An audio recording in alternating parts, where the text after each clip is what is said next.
Ibu presensi dulu ya. Baik, Bu. Apakah hari ini ada yang tidak masuk? Ada, Bu.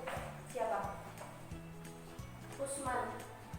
Oh, kenapa ya Mbak Nisa? Katanya ibunya di opnam, Bu. Oh, Izin. ya kita doain sama-sama ya. Semoga ibunya Usman cepat sembuh agar Usman bisa bergabung bersama kita belajar bersama kembali. Amin. Iya. Selain Usman ada lagi? Nggak ada, Bu. Kalau nggak ada, kita langsung mulai saja pelajaran pada pagi hari ini. Oke, kalian masih semangat kan? Masih, Bu.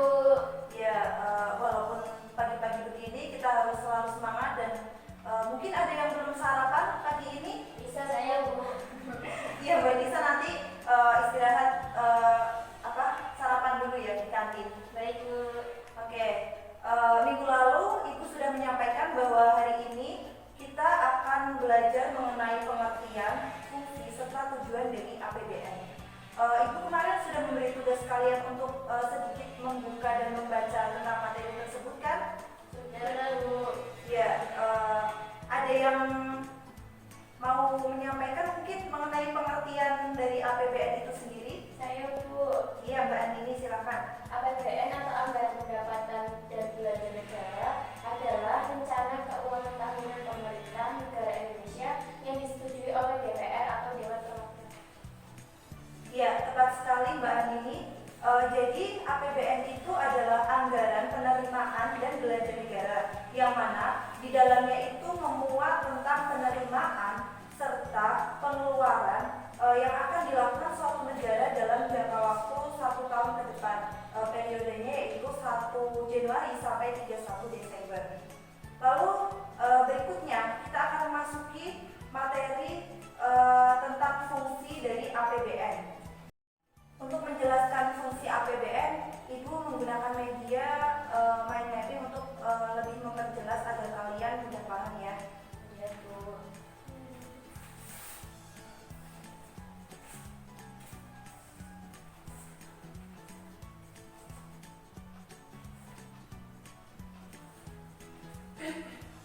Sudah kelihatan? Kelihatan, Bu. Ya. Jadi fungsi APBN sendiri itu ada 6. Yang pertama fungsi otorisasi, kemudian fungsi alokasi, fungsi distribusi, fungsi perencanaan, fungsi pengawasan, dan yang keenam adalah fungsi stabilisasi.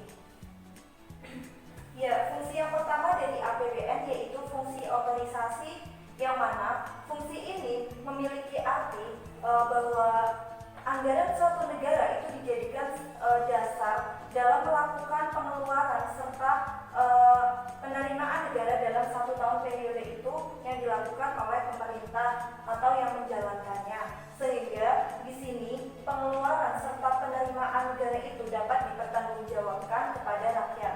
Kemudian yang kedua yaitu fungsi perencanaan, yang mana APBN dijadikan sebagai pedoman dalam pemerintahan itu melakukan suatu proyek atau pengeluaran-pengeluaran atau apapun yang akan dilakukan dan berkaitan dengan pengeluaran serta penerimaan yang mana itu melibatkan atau menggunakan dana milik negara. Jadi dengan adanya perencanaan ini tentunya dalam melakukan kegiatan-kegiatan pemerintahan atau yang bersifat untuk negara itu pemerintah ada acuan atau pedomannya seperti itu. Yang berikutnya yaitu fungsi pengawasan. Jadi APBN memiliki fungsi pengawasan yang dalam hal ini memiliki arti bahwa APBN dijadikan sebagai pedoman dalam menilai kinerja pemerintah, yang mana apa-apa yang dilakukan atau proyek-proyek yang telah direalisasikan oleh pemerintah itu sesuai atau tidak dengan yang direncanakan. Jadi di sini rakyat itu bisa menilai apakah dari APBN rakyat dapat melihat apakah pengalokasian dana, apakah dana yang dikeluarkan setelah diterima itu sesuai dengan yang telah direncanakan atau tidak. Kemudian yang berikutnya yaitu fungsi alokasi, yang mana dalam hal ini memiliki arti bahwa APBN ini ditujukan untuk pengurangan pemborosan dalam penggunaan dana suatu negara, yang mana yang dimiliki oleh suatu negara itu digunakan untuk efektivitas serta efisiensi perekonomian dan juga meningkatkannya. Seperti dalam hal ini meningkatkan pembangunan atau peningkatan sumber daya manusia berupa melalui program pendidikan atau juga pembangunan yang berupa pembangunan jalan, jembatan, dan lain sebagainya.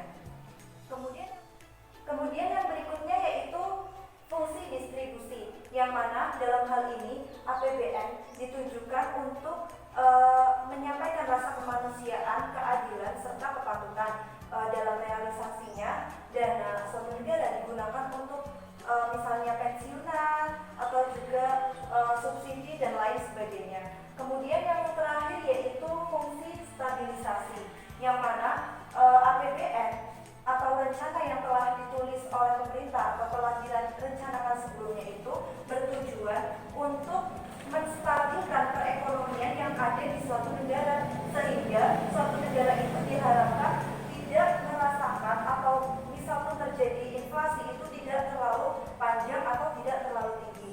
Jadi itu adalah mengenai fungsi dari APBN yang pertama sampai terakhir. Sampai di sini ada yang ingin ditanyakan? Belum, Bu. Bisa diterima ya? Ya, bisa, Bu. Oke. Kemudian setelah fungsi, di sini ada tujuan APBN, di mana APBN bertujuan untuk stabilitas ekonomi. Artinya adanya APBN bertujuan untuk menstabilkan perekonomian dalam suatu negara, yang mana diharapkan dengan dilakukannya perencanaan suatu negara itu dalam melakukan kegiatannya atau setiap pengeluarannya itu terencana, dan juga dengan seperti itu negara dapat mengestimasikan apa saja yang akan dikeluarkan dan berapa jumlahnya, seperti itu.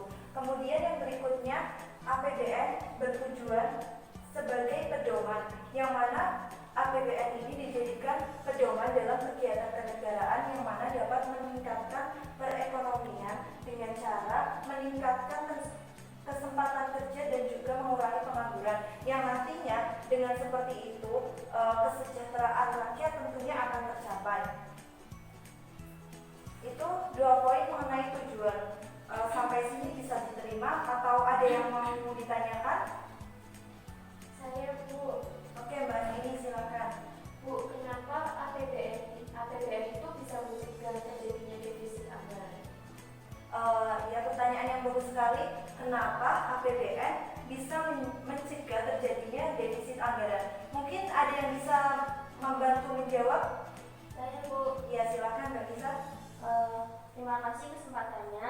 Saya ingin mencoba menjawab dari pertanyaan teman saya, Mbak Andini, yaitu bahwa APBN itu dapat mencegah terjadinya defisit anggaran karena APBN sendiri adalah rencana keuangan negara, ya, Bu, ya. Iya. Dengan merencanakan tentunya kita dapat mengestimasikan pengeluaran dan penerimaan negara. Jadi kalau sudah seperti itu, harapannya dengan perencanaan yang baik maka akan meminimalisir atau bahkan mencegah terjadinya defisit sama sekali. Gitu, Bu. Ya, tepat sekali jawaban dari Mbak Lisa mengenai mengapa APBN itu dapat mencegah terjadinya defisit anggaran. Di sini Ibu akan sedikit menambahkan. Sebelumnya kita harus tahu defisit itu apa. Ada yang tahu defisit itu apa? Nggak tahu, Bu. Ya, jadi defisit itu adalah pengeluaran yang lebih besar daripada penerimaan suatu negara.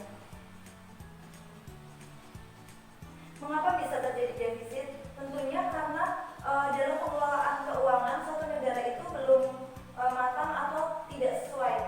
Realisasi yang dilakukan oleh suatu negara itu kurang sesuai dengan apa yang dimiliki atau sumber daya yang dimiliki. Di sini APBN sendiri kan seperti yang sudah dijelaskan Mbak Nisa bahwa APBN itu rencana yang memuat tentang penerimaan serta pengeluaran yang dilakukan oleh suatu negara.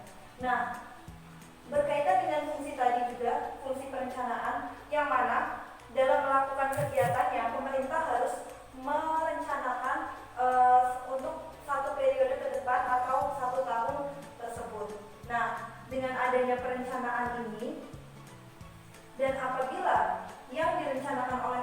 ternyata realisasinya itu sesuai, maka seharusnya suatu negara itu tidak akan mengalami defisit. Karena apa? Karena harusnya suatu negara itu merencanakan suatu kegiatan dan juga pengalokasian dana sesuai dengan dana yang dimiliki dan juga sumber dana yang disediakan untuk proyek tersebut. Sebagai contoh, dalam peningkatan sumber daya manusia suatu negara, misalnya pemerintah memiliki program peningkatan pendidikan. Dalam hal ini berupa dana BOS. Nah, dana BOS yang dikucurkan kepada bidang pendidikan ini tentunya disesuaikan dengan kebutuhan dan juga disesuaikan oleh sumber dana yang dimiliki. Kemudian apabila kegiatan pendidikan ini sesuai dengan apa yang direncanakan, realisasinya sesuai, maka seharusnya pengeluaran yang dilakukan pun sesuai dengan yang direncanakan. Jadi tidak akan mengalami defisit. Kalaupun ada pengeluaran-pengeluaran yang tidak terduga, tentunya bisa diestimasikan di awal dan kemudian pemerintah juga bisa menyiapkan langkah-langkah untuk mencegah terjadinya defisit itu sendiri. Sampai di situ bisa diterima Mbak Andini? Bisa Bu. Ya, itu materi mengenai fungsi, tujuan, dan juga tadi pengertian dari APBN. Oke, apabila sudah bisa diterima semua, setelah ini Ibu akan memberikan kalian post test. Tapi ini post testnya sederhana dan juga sambil bermain, jadi kalian nggak usah sepaneng ya. Ya Bu. Sebelumnya Ibu memberi waktu kalian 5 menit untuk membaca atau mereview apa yang telah Ibu sampaikan tadi.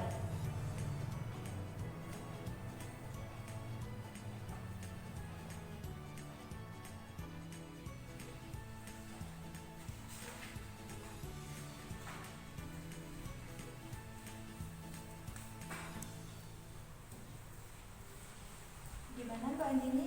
Ada yang masih belum paham? Sudah Bu, sudah paham. Paling tadi sih yang masalah defisit kan tadi Ibu sudah menjelaskan, jadi saya sudah paham. Ya, jadi seperti itu mengenai defisit bisa dipahami lagi dari yang Mbak Nisa jelaskan dan juga Ibu jelaskan tadi di papan itu seperti itu. Ya,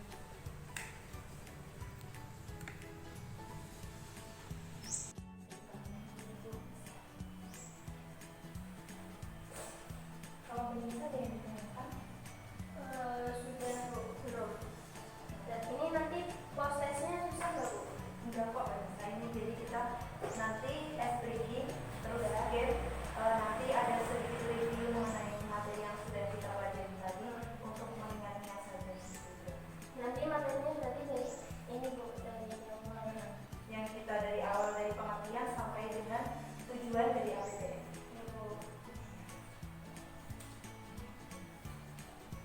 Ya, sudah 5 menit ya anak-anak. Sekarang kita mulai ice breaking dan gamenya. Jadi nanti kita akan bersama-sama menyanyikan sebuah lagu, yaitu lagu Kepala, Pundak, Lutut, Kaki. Nah, kalian sambil menyanyi, apa yang lirik yang kalian nyanyikan itu sambil kalian memegang misalnya kepala, berarti memegang kepala, terus pundak seperti itu. Nah, nanti yang salah, yang nggak konsentrasi, kalian maju terlebih dahulu untuk mengambil di sini ada amplop, di dalamnya ada pernyataan yang harus kalian tentukan pernyataan itu benar atau salah seperti itu. Bisa dipahami? Bisa Bu. Nah, sekarang kita mulai pertemuan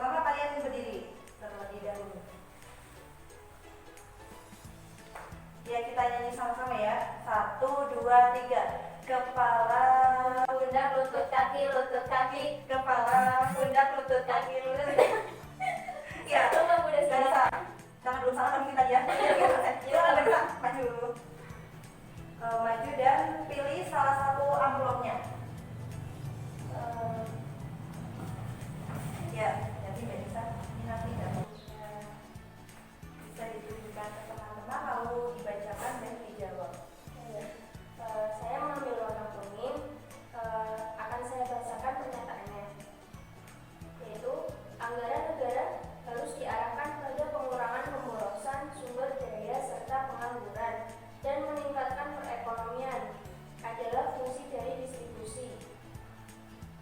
Ya, itu benar atau salah? Ini pernyataan ini bukan fungsi dari distribusi, Bu, berarti salah. Oh ya. Lalu fungsi apa Melisa? Yang benar fungsi alokasi. Ya, tepat sekali jawaban dari Melisa. Tangan. Ya, Saya tanya ya, Bu. ya bisa kembali ke tempatnya. Lalu karena yang berangkat cuma 2, Mbak Andini juga maju. Ya, silakan bisa ambil ke depan untuk Mbak Andini. Bisa memilih dari sisa amplop warna putih, hijau, dan pink. Wah, pilih mana warna pink nih? Lagi banyak cinta, Bu. Sama siapa ya? Kira-kira? Sama Imran, Bu. Saya bacakan cinta, Bu. Iya, iya. Saya Bisa bacakan. APBN itu rencana keuangan tahunan yang berisi daftar sistematis dan terperinci yang memuat rencana dan pengeluaran negara selama 1 tahun. Itu pernyataannya benar atau salah? Menurut Mbak Andini? Benar, Bu. Benar, ya. Jadi tepat sekali gitu buat Mbak Andini. Kita kasih tepuk tangan. Taruh lagi, Bu. Ya, bisa kembali ke tempat dan bisa duduk kembali ya Mbak Nisa dan Mbak Andini. Nah, dari game tadi Ibu harap kalian juga bisa memahami apa itu pengertian dari APBN dan juga perbedaan antara fungsi-fungsinya antara yang satu dengan yang lain seperti itu. Gimana gamenya, seru nggak? Seru, Bu. Ya. Sampai di sini ada yang masih ingin ditanyakan atau sudah bisa diterima semua? Sudah jelas, Bu. Ya, paham. Berarti kalau kalian sudah paham semua, Ibu akhiri pertemuan pada pagi hari ini. Dan untuk minggu depan, kita akan belajar mengenai sumber-sumber penerimaan negara. Nah, sama seperti minggu lalu, tugas kalian adalah membaca dan mereview apa yang akan kita pelajari minggu depan. Bisa ya seperti itu? Bisa, Bu. Oke. Pertemuan Ibu akhiri. Sekian. Terima kasih atas perhatiannya. Wassalamualaikum warahmatullahi wabarakatuh. Waalaikumsalam warahmatullahi wabarakatuh.